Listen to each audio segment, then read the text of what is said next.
Hello YouTube, I'm back with part 2 of the 8-page Willie Lynch letter.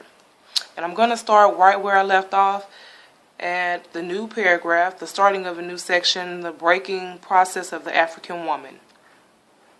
Alrighty. Take the female and run a series of tests on her to see if she will submit to your desires willingly. Test her in every way because she is the most important factor for good economics.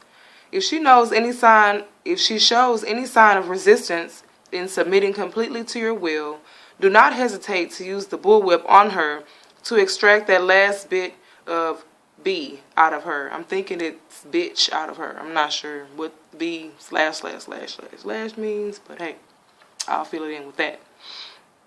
And I'll read that sentence again. It says, if she shows any sign of resistance in submitting completely to your will, do not hesitate to use the bullwhip on her to extract that last bit of B out of her.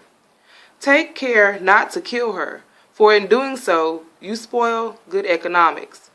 When in complete submission, she will train her offsprings in early years to submit to labor when they become of age. Understanding is the best thing. Therefore, we shall go deeper into this area of the subject matter concerning what we have produced here in this breaking process of the female nigger. We have reversed the relationship. In her natural uncivilized state, she would have a strong dependency on the uncivilized nigger male, and she would have a limit protective tendency toward her independent male offspring, and would raise male offsprings to be dependent like her. Nature had provided for this type of balance. We reverse nature by burning and pulling a civilized nigger apart and bullwhipping the other to the point of death, all in her presence. By her being left alone, unprotected, with the male image destroyed, the ordeal caused her to move from her psychologically dependent state to a frozen, independent state. In this frozen psychological state of independence, she will raise her male and female offspring in reverse roles. For fear of the young male's life, she will psychologically train him to be mentally weak and dependent, but physically strong. Because she has become psychologically independent, she will train her female offsprings to be psychologically independent. What have you got?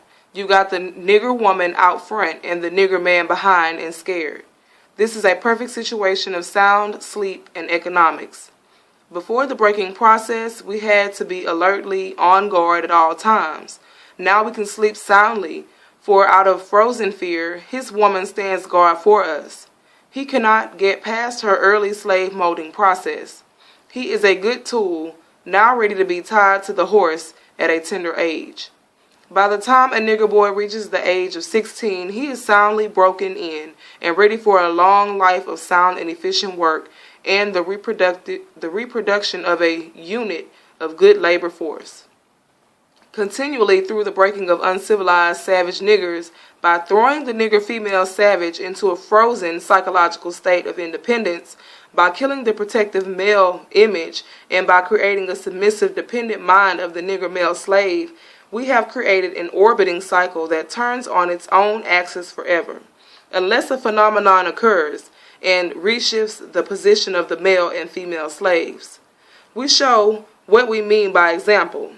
Take the case of the two economic slave units and examine them close.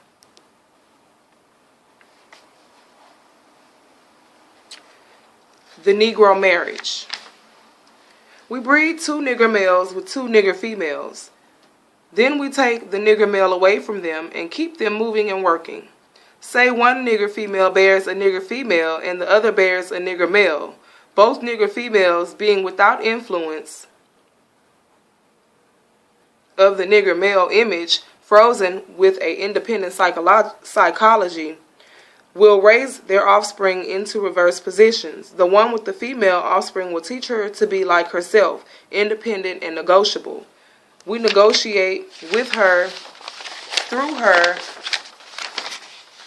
by her, negotiate her at will. Negotiates her at will. The one with the nigger male offspring, she being frozen, subconscious fear for his life will raise him to be mentally dependent and weak. but physically strong. In other words, body over mind. Now, in a few years, when these two offsprings become fertile for early reproduction, we will mate and breed them and continue the cycle. That is good, sound, and long-range comprehensive planning. Very cunning. Warning: possible interloping negatives. Earlier, we talked about the non-economic goods of the horse and the nigger in their wild or natural state. We talked about the principle of breaking and tying them together for orderly production. Furthermore, we talked about paying particular attention to the female savage and her offspring for orderly future planning.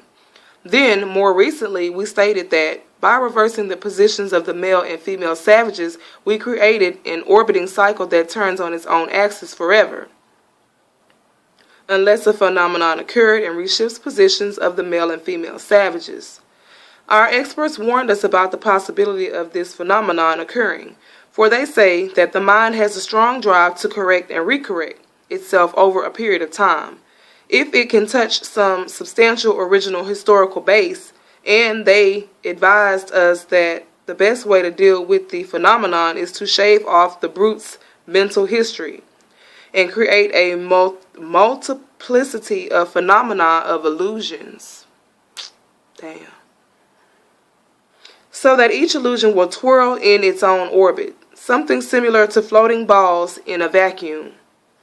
This creation of multiplicity of phenomena of illusions entails the principle of crossbreeding the nigger and the horse, as we stated above, the purpose of which is to create a diversified division of labor, thereby creating different levels of labor and different values of illusion at each connecting level of labor, the results of which is the severance of the points of original beginnings for each sphere illusion. Since we feel that the subject matter may get more complicated as we proceed in laying down our economic plan concerning the purpose, reason, and effect of crossbreeding horses and niggers, we shall lay down the following definition terms for future generations. Orbiting cycle means a thing turning in a given path. Axis means upon which or around which a body turns. Phenomenon means something beyond ordinary conception and inspires awe and wonder. Multiplicity means a great number, means a globe. Crossbreeding a horse means taking a horse and breeding it with an ass, and you get a dumb, backward, ass-long-headed mule that is not reproductive nor productive by itself. Crossbreeding niggers mean taking so many drops of good white blood and putting them into as many nigger women as possible, varying the drops by the various tone that you want, and then letting them breed with each other until another circle of color appears as you desire. What this means is this: put the niggers and the horse in a breeding pot. Mix